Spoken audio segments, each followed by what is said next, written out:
Good morning or good afternoon, everyone. Sorry I missed out yesterday. I got really crazy busy and I missed out on sharing with everybody yesterday, but here I am. So, this is Reverend Sam with Living in Love and Grace. We're glad that you're here with us. We are out here on Facebook and then also in our Living in Love and Grace YouTube channel. So I hope you have a chance to go check it out and be a part of that and subscribe to our YouTube channel. I know it'll be a blessing to you, and I hope you're doing great. It's been kind of a crazy week. We've been very busy with the work that we do here with weddings, and we do lots of weddings throughout the weeks and the months. So anyway, but I wanted to get back with you and start sharing some more stuff about love. And so I wanted a couple of things that I'm doing is we're going from taking some things from the Book of Common Prayer for radical ordinaries or ordinary radicals. I would encourage you to get one of these. If you get it brand new, it's a pretty expensive book, but I always get it used. And I have to get several of them because I always give them away. And that's the craziest part. So we're going to continue talking about love. And what we're going to talk about today is loving our enemies. Oh, that's just crazy talk. Loving our enemies. How do we do that? Man, that's probably one of the hardest things for all of us as spiritual people to focus on is what does it take to love our enemies? Man, that's probably the hardest thing. I'm not saying it's easy. In fact, I'm saying it's very, very, very, very difficult to learn how to love our enemies. So let me kind of start off with what I always do out of 1 Corinthians 13, the love chapter from the Passion Translation, and then we'll get into our talk. Love is large and incredibly patient. Love is gentle and consistently kind to all. It refuses to be jealous. When blessings come to someone else, love does not brag about one's achievements nor inflate its own importance, but love does not traffic in shame or disrespect, nor selfishly seek its own honor. Love is not easily irritated or quick to take offense. Love joyfully celebrates honesty and finds no delight in what is wrong. And love is a safe place of shelter, for it never stops believing the best for others. Love never takes failure as defeat, and love never gives up. Perfect love never stops loving. Until then, there are three things that remain: faith, hope, and love, yet love surpasses them all.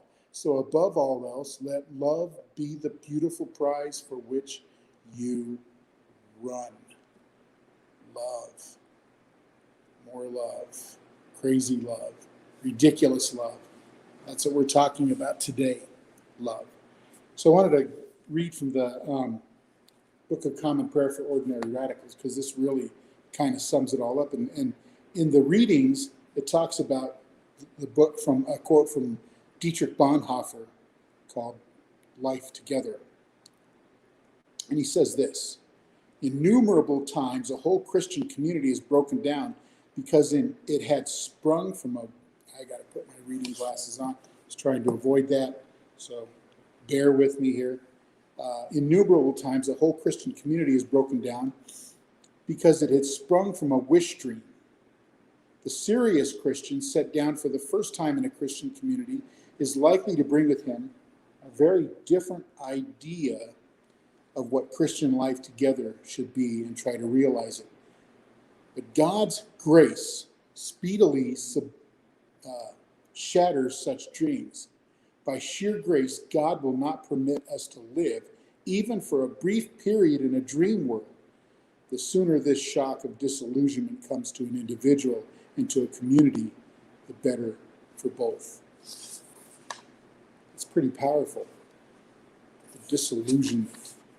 There's nothing more disheartening than struggling with how to handle our enemies. loving our enemies. That's probably the greatest struggle that every one of us have in our lives. It doesn't come easy. Jesus challenged us when I was kind of putting this together of all the things that Jesus said about love. That's the hard part. What did Jesus say about love? How do we love like Jesus?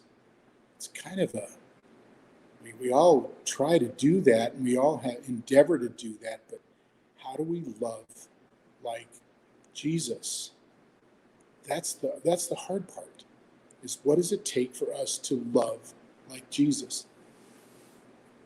Jesus said, put it this way, you have heard that it was said, love your neighbor and hate your enemy. That was to the legalistic, to the fundamentalist mind, that was okay. That's what was said. That's what rabbis said and taught all the time. Love your neighbor, hate your enemies. And we all kind of function that way anyway. But then Jesus said it this way, but I tell you, love your enemies, pray for those who persecute you, that you may be children of your Father in heaven. What's the one thing we want to do the most? We want to get even. I don't want to love my enemies. But Jesus took it this whole new step. If you're going to love your neighbors, you have to love your enemies. There's no other way around it. He causes his sun to rise on the evil and the good, and sends rain on the righteous and the unrighteous. That's the kind of the way. So if I have a neighbor, if I have somebody that's a friend of mine or whatever that doesn't quite measure up to my standards, that doesn't matter, because whatever rains on my house is going to rain on his house. Whatever's going to happen in my life is going to happen in his life. So what's the worst thing we could do? What's the worst thing we're allowed to do to our enemies? Get even? No. To love them. To love them. If you love those who love you, what reward will you get? So for me to love the people that love me back, there's nothing gained in that. And not even the tax collectors are doing that. And if you greet only your own people, what are you doing more than others? Be perfect, therefore, as your heavenly Father is perfect. How are we perfect? By loving our enemies. Loving our neighbor is the expected thing, but the next step is to how do we love our enemies? We all struggle with that. We all have people that have failed us, hurt us, taken advantage of us. We all have people that we want to get even with. And the real answer here is loving our enemies. There's no place in the life of a spiritual person, a follower of Jesus, to get even. There's no place in the life of the spiritual person to hurt somebody. The calling that's given to us is to love. Love our enemies. Love those who use you. Love those who persecute you. Love those who take advantage of you. Do we want to do more than that? Of course, we all do. We want to get even. We all want to take it. We all want to shake our fist at the face of the person who took advantage of us, who took from us, who robbed from us, who stole from us, who hurt us. But Jesus put it this way: love your neighbors. Love your enemy. Pray for those who use you. Pray for those who slander you. Pray for those who take advantage of you. That's being perfect. That's the answer. To love our enemies. That's a hard lesson. It doesn't come easy. We all are human beings. We want to get even with those who hurt us. We all do. I do. You do. Every one of us do. But the challenge in front of us is to love. Love the Lord your God with all your heart, your soul, your mind, and love your neighbors as you love yourself. And then Jesus said, love your enemies. There was nothing here to qualify except there was no exceptions. But what about this person? What if they do this? What if they take this? What if they hurt me this way? Love your enemies. You ever met somebody who spent their whole life hating someone?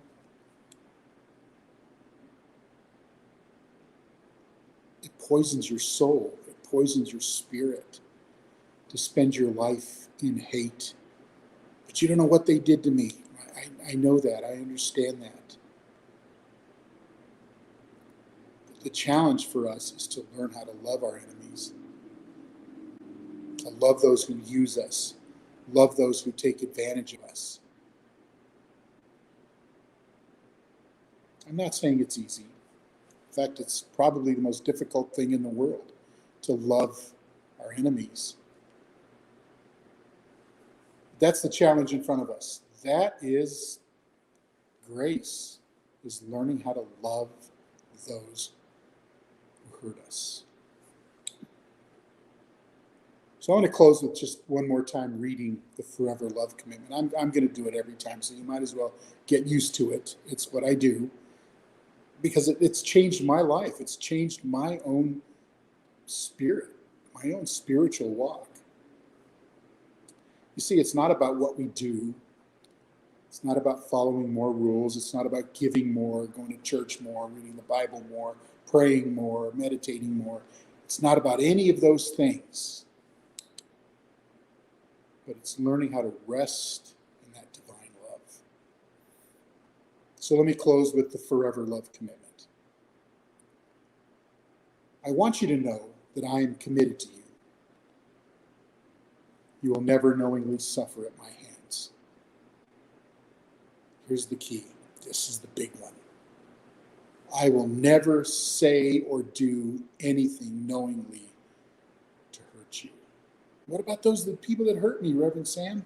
What about those who took from me? What about those who slandered me? What about those who said this or said that or did this or did that? No, here's unconditional love. You will never knowingly suffer at my hands. I will never say or do anything knowingly to hurt you. I will always, in every circumstance, seek to help you and support you. Period.